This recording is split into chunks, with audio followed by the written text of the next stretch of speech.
ஓம் நம சிவாய. வணக்கம். நான் ஜோதிடர் மகேஜி பேசுகிறேன்.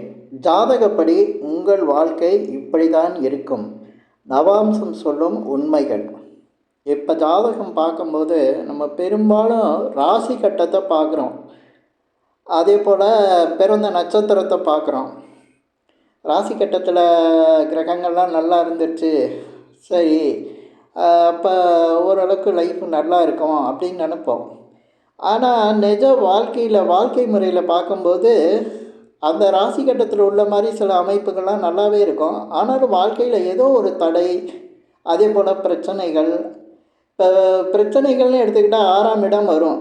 தடை தாமதங்கள், எப்போவுமே கஷ்டம் இருந்துக்கிட்டே இருக்க மாதிரி இருக்கும். எதுலேயுமே ஜெயிக்க முடியாமல் இருக்கும். இதெல்லாம் பார்த்திங்கன்னா 8ஆம் இடமாக வரும்.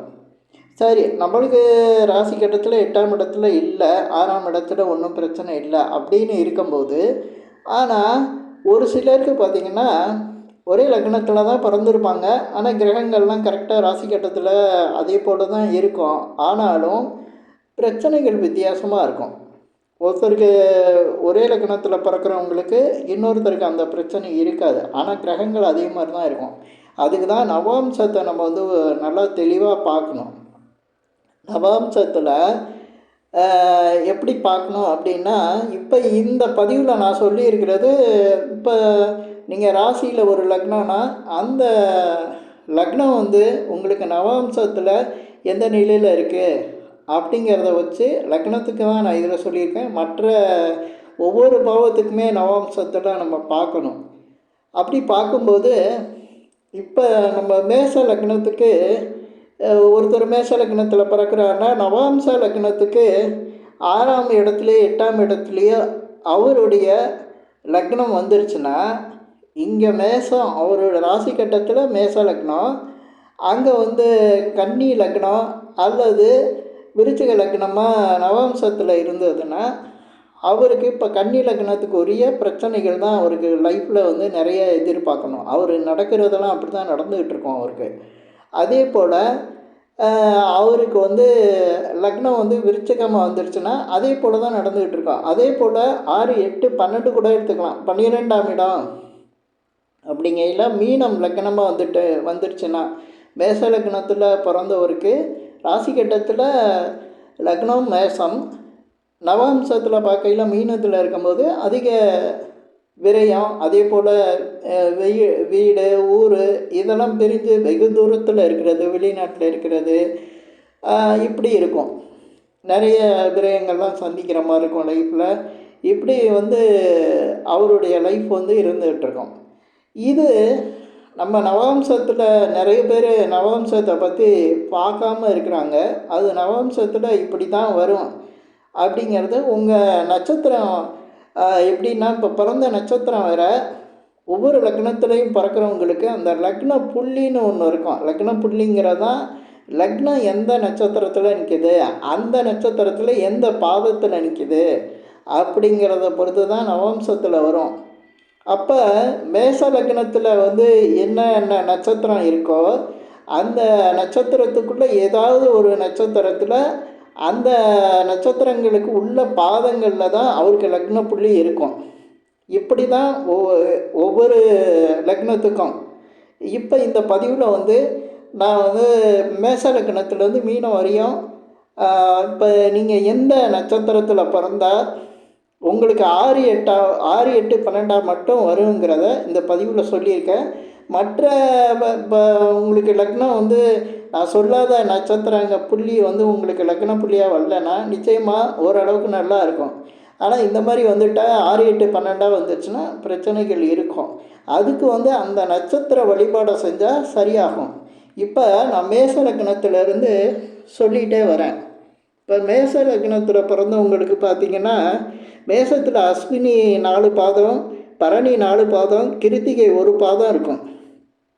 இதில் பரணி நட்சத்திரத்தில் பிறந்தவங்க, அதாவது பரணி நட்சத்திரத்தினால ராசியில் நட்சத்திரம் அப்படின்னு எடுத்துக்க வேணாம், லக்னத்துக்குள்ள லக்ன புள்ளி தான் உங்களுக்கு, அதை வச்சு சொல்லிகிட்டு இருக்கேன். அப்போ உங்கள் லக்ன புள்ளி பரணி நட்சத்திரத்தில் இருந்து பரணி 2ஆம் பாதமாக இருந்துச்சுன்னா அது நவம்சத்தில் 6ஆம் இடமாக வந்துடும். பரணி 4ஆக இருந்துச்சுன்னா நவம்சத்தில் 8ஆக வந்துடும். அதே போல் ரிஷப லக்னத்தில் பார்த்திங்கன்னா கிருத்திகை 3 பாதம் இருக்கும், ரோஹிணி 4 பாதம், மிருகசீரிஷம் 2 பாதம் இருக்கும். இதில் பிறந்தவங்களை பார்த்திங்கன்னா ரோஹிணி 1ஆம் பாதத்தில் பிறந்துட்டா லக்னத்துக்கு 12ஆம் இடமாக அமைஞ்சிடும் நவாம்சத்தில். மிருகசீரிஷம் 3ஆம் பாதமாக பிறந்துட்டாங்கன்னா அவங்களுக்கு 6ஆம் இடமாக அமைஞ்சிடும் இதில் நவாம்சத்தில். அதே போல் பார்த்திங்கன்னா அதுக்கடுத்து மிதுன லக்னம். மிதுன லக்னத்தில் வந்து பிறக்கிறவங்க, அந்த மிதுன லக்னத்தில் நட்சத்திரங்கள் பார்த்திங்கன்னா மிருகசீரிஷம் 2 பாதம் இருக்கும், திருவாதிரை 4 பாதம் இருக்கும், புனர்பூசம் 3 பாதம் இருக்கும். இதில் திருவாதிரை 2ஆம் பாதத்தில் பிறந்தவங்களுக்கு நவம்சத்தில் 8ஆம் இடமாக வந்துடும், லக்னம் 8ஆம் இடமாக வரும். புனர்பூசம் 2ல் பிறந்தாங்கன்னா லக்னத்துக்கு 12ஆம் இடமாக வந்துடும் மிதுன லக்னத்தில் பிறந்தவங்களுக்கு. லக்னம் புள்ளியை சொல்லிகிட்ருக்கேன். இப்போ கடக லக்னத்தில் பிறக்கிறவங்களுக்கு, கடகத்தில் வந்து என்ன நட்சத்திரம் இருக்குன்னா புனர்பூசம் 1 பாதம் இருக்கும், பூசம் 4 பாதம், ஆயில்யம் 4 பாதமாக இருக்கும். இதில் ஆயில்யம் 1 பாதத்தில் பிறந்துட்டாங்கன்னா அவங்களுக்கு லக்னம் வந்து 6ஆம் இடமாக அமைஞ்சிடும் நவாம்சத்தில். இது வந்து ஆயில்யம் 3ஆம் பாதமாக பிறந்திருந்தாங்கன்னா நவம்சத்தில் இந்த பிறந்த லக்னத்துக்கு நவம்சத்தில் 8ஆம் இடமாக வந்துடும். இதுக்கு அடுத்து சிம்ம லக்னத்தில் பிறந்தவங்களுக்கு, இப்போ சிம்ம லக்னத்தில் பிறந்தவங்களுக்கு எப்படின்னா சிம்மத்தில் வந்து மகம் 4 பாதம், பூரம் 4 பாதம், உத்திரம் 1 பாதம் இருக்கும். இதில் மக நட்சத்திரத்தில் பிறந்து அது 4ஆம் பாதமாக வந்துட்டாங்கன்னா அவங்களுக்கு நவம்சத்தில் லக்னம் வந்து சிம்ம லக்னத்துக்கு 12ஆக வந்துடும். இதே போல் கன்னி லக்னத்தில் பிறந்தவங்களுக்கு, கன்னியில் வந்து நட்சத்திரம் வந்து உத்திரம் 3 பாதம் இருக்கும், அஸ்தம் 4 பாதம் இருக்கும், அதே போல் சித்திரை 2 பாதம் இருக்கும். இதில் உத்திரம் வந்து 3ஆம் பாதத்தில் பிறந்திருந்தாங்கன்னா நவம்ச லக்னம் வந்து அவங்க லக்னத்துக்கு 6ஆம் இடமாக வந்துடும். இதே போல் அஸ்தம் 1ல் பிறந்திருந்தாங்கன்னா அவங்களுக்கு நவம்ச லக்னத்தில் லக்னம் 8ஆம் இடமாக வந்துடும். அதே போல் சித்திரை 1ல் பிறந்திருந்தாங்கன்னா நவம்ச லக்னம் 12ஆக வந்து அமைஞ்சிரும். இதுக்கடுத்து துலாம் லக்னத்தில் பிறந்தவங்களுக்கு, இப்போ துலாமில் வந்து சித்திரை 2 பாதம், சுவாதி 4 பாதம், விசாகம் 3 பாதம் இருக்கும். இதில் வந்து சுவாதி 4ஆம் பாதத்தில் பிறந்தாங்கன்னா துலாம் லக்னக்காரங்களுக்கு நவம்ச லக்னம் 6ஆம் இடமாக வரும். இதுக்கடுத்து விசாகம் 2ஆம் பாதத்தில் பிறந்திருந்தாங்கன்னா நவம்ச லக்னம் அவங்களுக்கு 8ஆம் இடமாக வந்துடும்.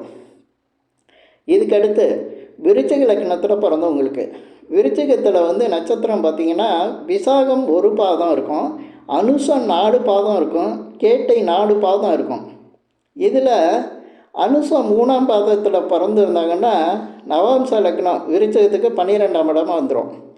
இதுக்கடுத்து பார்த்திங்கன்னா தனுசு லக்னத்தில் பிறந்தவங்களுக்கு, தனுசில் வந்து மூலம் 4 பாதம், பூராடம் 4 பாதம், உத்திராடம் 1 பாதம் இருக்கும்.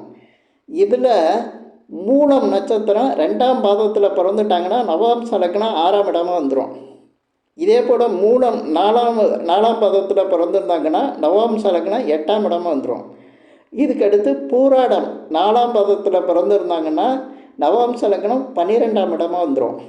இதுக்கடுத்து மகர லக்னத்தில் பிறந்தவங்களுக்கு, இப்போ மகர லக்னத்தில் வந்து பார்த்திங்கன்னா நட்சத்திரம் என்ன வருதுன்னா உத்திராடம் 3 பாதம், அதே போல் திருவோணம் 4 பாதம், அவிட்டம் 2 பாதம்.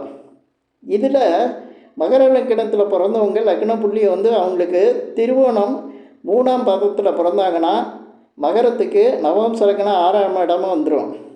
இதுக்கடுத்து அவிட்டம் 1 பாதத்தில் பிறந்துட்டாங்க லக்ன புள்ளி அப்படின்னா அவங்களுக்கு நவம்ச லக்னம் 8ஆம் இடமாக வந்துடும். இதே போல் கும்பலக்கணத்தில் பிறந்தவங்களுக்கு பார்த்திங்கன்னா அந்த கும்பத்தில் வந்து அவிட்டம் 2 பாதம், சதயம் 4 பாதம், பூரட்டாதி 3 பாதம் இருக்கும். இதில் வந்து சதயம் 2ஆம் பாதத்தில் பிறந்திருந்தாங்கன்னா அவங்களுக்கு நவம்ச லக்னம் 12ஆம் இடமாக வரும் கும்பலக்கணத்தில் பிறந்தவங்களுக்கு. இதே போல் மீன லக்னத்தில் பார்த்திங்கன்னா பிறந்தவங்களுக்கு மீனத்தில் வந்து பூரட்டாதி 1 பாதம் இருக்கும், உத்திரட்டாதி 4 பாதம், ரேவதி 4 பாதம் இருக்கும். இதில் இந்த உத்திரட்டாதியில் 3ஆம் பாதத்தில் லக்ன புள்ளி அமைஞ்சிட்டா நவாம்ச லக்னம் 8ஆம் இடமாக வந்துடும். அதே போல் ரேவதி 3ஆம் பாதத்தில் பிறந்திருந்தாங்கன்னா லக்ன புள்ளியாக வந்துச்சுன்னா அது நவாம்ச லக்னத்தில் 12ஆம் இடமாக வந்துடும். இப்படி இந்த மாதிரி லக்ன புள்ளியை வச்சு பார்க்கும்போது உங்களுக்கு லக்னம் எங்கே வருதுன்னு தெரியும். பொதுவாக நம்ம ராசி கட்டத்தில் இருக்கிற லக்னத்துக்கு நவாம்சத்தில் இருக்கக்கூடிய லக்னம் வந்து 6, 8, 12 வந்துடக்கூடாது. அந்த மாதிரி 6, 8, 12 வரும்போது அவங்களுக்கு வாழ்க்கையில் வந்து ஏதோ ஒரு பிரச்சனை, கவலைகள், அதே போல் ஒரு சராசரி வாழ்க்கையில் தடங்கல்கள், அதே போல் வந்து சொந்த ஊரில் இல்லாமல் எங்கேயோ ஒரு தூர தேசத்தில் இருக்கிறது, அதே போல் பிறந்த ஊரில் இல்லாமல் ரொம்ப தள்ளி போய் இருக்கிறது, உறவுகள்கிட்ட இருந்து பிரிஞ்சு இருக்கிறது, இப்படியெல்லாம் அவங்களுக்கு இருக்கும். ஆனால் அவங்க நிறைய பேர் என்ன நினச்சிட்டு இருக்காங்க அப்படின்னா நவம்ச லக்னத்தை பார்க்குறது இல்லை. இது எப்படி பார்க்குறது அப்படிங்கிறது நிறைய பேருக்கு தெரியல.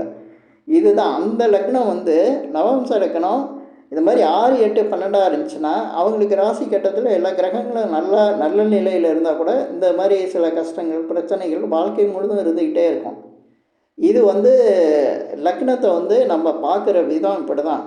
இதுவே அவங்களுக்கு இங்கே ராசி கட்டத்தில் இருக்க லக்னத்துக்கு 9ஆம் இடம், 5ஆம் இடமெல்லாம் லக்னம் அமைஞ்சதுன்னா மிக சிறப்பாக இருக்கும். இப்போ 9ஆம் இடம்னா பாக்கியவனாக இருப்பார் அவர். பொதுவாக அவருக்கு மற்ற கிரகங்கள்லாம் பாதித்து எல்லாமே கஷ்டமாக இருந்தால் கூட அவர் மற்றவங்களால் வந்து மதிக்கக்கூடிய அளவில் இருப்பார். மற்றவங்க வந்து அவரை வணங்கக்கூடிய நிலையில் இருப்பார். இதே போல் 5ஆம் இடமாக அமைஞ்சிச்சுனாலும் புகழாக இருப்பார், நல்ல புகழ். அதே போல் அவருக்கு நல்ல வசதி வாய்ப்புகள்லாம் கிடைக்கும். இப்போ 4ஆம் இடமாக அமைஞ்சிச்சுன்னா அவர் சொத்து சுகங்களோடு வாழ்ந்துக்கிட்டு இருப்பார். அதே போல் 2ஆம் இடம் இருந்துச்சுன்னா நல்ல வசதி, பணக்காரத்தன்மை, இந்த மாதிரிலாம் இருக்கும் அவருக்கு. அதே 10ஆம் இடத்துல போய் அமைஞ்சுன்னா நல்ல தொழில் வியாபாரம் பண்ணக்கூடிய ஆளாக இருப்பார். இப்படி நம்ம இந்த லக்னத்தை வச்சு அந்த லக்ன புள்ளியை தான் நம்ம பார்க்கணும் ஒவ்வொருத்தங்களுக்கும். அந்த லக்ன புள்ளிக்கு உள்ள கிரகத்தை நம்ம வந்து வலுப்படுத்தும் போது, அந்த கிரகத்தை வந்து நம்ம வலுப்படுத்தணும்னா அதுக்குள்ள நட்சத்திரங்களுக்கு உரிய கடவுளை வந்து நம்ம வழிபாடு செய்யும்போது இந்த பிரச்சனைகள்லேருந்து சரியாகலாம். இப்போ இந்த பதிவில் வந்து நவாம்சத்தில் உள்ள அந்த உண்மை தன்மையை நம்ம பார்க்கணும். ஏற்கனவே நான் வந்து நவாம்சத்தில் வந்து இந்த 7ஆம் இடத்தை பற்றின ஒரு பதிவு போட்டிருந்தேன். அது நல்லா போயிட்டுருக்கு. அது என்ன அப்படின்னா, இப்போ நம்மளுக்கு ராசி கட்டத்தில் இதில் நல்லாவே இருக்கும், ஆட்சி உச்சம்லாம் பெற்றிருக்கோம். ஆனால் நவாம்சத்தில் 7ஆம் இடம் கெட்டுருந்துச்சுன்னா அதுதான் நடக்கும். அந்த பிரச்சனையை வந்து அது ராசி கட்டத்தில் இருக்கிறது வந்து நல்லா ஆட்சி உச்சம் பெற்றிருக்குன்னா ஒருத்தருக்கு 7ஆம் இடம் நல்லா இருக்குது அப்படின்னா கல்யாணம் நடந்துடும். அதுக்கப்புறம் அவருக்கு பிரச்சனைகளை சந்திக்கிற மாதிரி இருக்கும் நவம்சத்தில் சரியில்லைன்னா. இதே போல் தான் லக்னமும். இவருக்கு ராசி கட்டத்தில் எல்லாம் இருக்குன்னா எல்லாமே கிடைக்கும். ஆனால் அதை அனுபவிக்கிறதுக்கு வாய்ப்பு இருக்கா அப்படிங்கிறதான் நவம்சம் சொல்கிறது. அது பழைய பழமொழி கூட சொல்லுவாங்க, ராசி இருக்குது அரசனாகிறதுக்கு, ராஜாவாகிறதுக்கு, அம்சம் இருக்குது கழுதமைக்கம்பாங்க. இது மாதிரி தான், இதுதான் உண்மைத்தன்மை. இது வந்து நம்ம நவாம்சத்தில் பார்க்கணும். நவாம்சத்தில் பல விஷயங்களை நம்ம உண்மையை அந்த பலனை கொண்டு வந்துடலாம். இப்போ இந்த பதிவில் நான் சொன்ன விஷயங்கள் உங்களுக்கு பிடிச்சிருந்தா ஷேர் பண்ணுங்கள், லைக் பண்ணுங்கள். அதே போல் இந்த சேனலுக்கு சப்ஸ்கிரைப் பண்ணுங்கள். என்கிட்ட ஜாதகம் பார்க்கணுன்னா மட்டும் கீழே இருக்க என் நம்பருக்கு கால் பண்ணுங்கள். நன்றி, வணக்கம்.